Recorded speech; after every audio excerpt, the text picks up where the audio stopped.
already tuning the displays. We'll get a better read on this pass than the Nexus has had in months. Mass Effect Andromeda has players exploring the Helios cluster in search of new discoveries.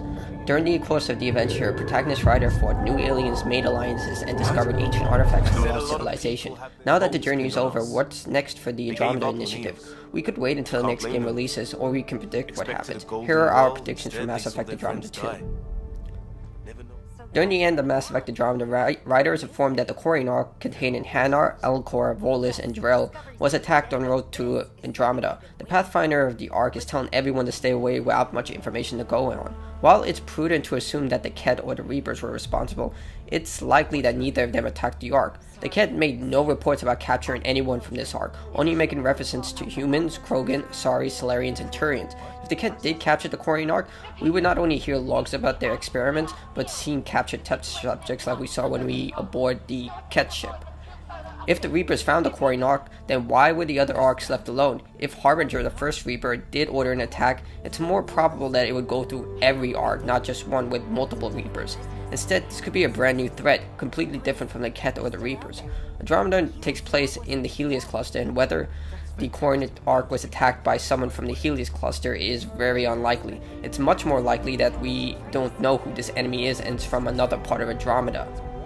By the end of the game, we realize that there is a brand new alien race in Andromeda that left the galaxy, or the Helios cluster specifically, a long time ago. Called the Jordan, they were responsible for the vault terraforming devices that we find throughout the game, the Remnant, and finally the Algarians. Now, we don't know much about these creatures. They could be hostile, friendly, or something in between, but what is relevant here is that they are responsible for a lot of issues that go around in the Andromeda galaxy, specifically the Scourge. So it's likely that we'll see them again in Andromeda 2, specifically who they are and what they wanted. Did they want to terraform the galaxy in order to make it habitable, or were they responsible for the whole issues surrounding the planets? Because if you think about it, without the terraforming devices, the planets would go back into a state of decay. Isn't that their natural state? Or were they trying to fix something that they caused a long time ago because they were responsible for the Scourge? For now, we can only guess. During the events of Mass Effect Andromeda, we learned that the Kett are actually a collection of all the species they've exalted throughout the Andromeda galaxy. This means that they have captured species and turned them into more Kett while incorporating their genetic material into their own generation to make them stronger. We've seen this with the Algarians, and then they did that to the Krogan. They seek to do this to the rest of the Andromeda galaxy and the rest of the inhabitants who came from the Milky Way galaxy.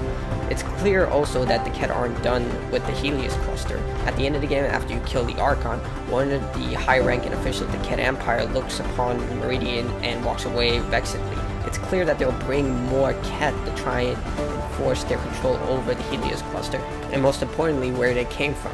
So, more information in Mass Effect Andromeda 2 with them bringing the entire Empire to kill everyone.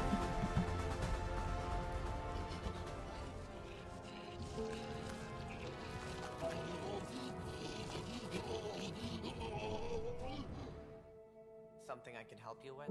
The Andromeda initiative wasn't about colonization, it was about survival. The Reapers were coming and only a select few knew the truth, one in particular called the Benefactor. In an attempt to escape the mass extinction, the Benefactor helped fund the Andromeda initiative and escaped the Milky Way without anyone knowing who he or she was.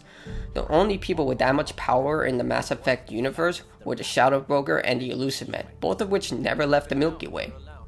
While it's confirmed that Ryder speculates that the Benefactor is responsible for the death of the Andromeda Initiative's founder, Gene Garrison, we find out that Garrison was murdered and all fingers point to this mysterious figure.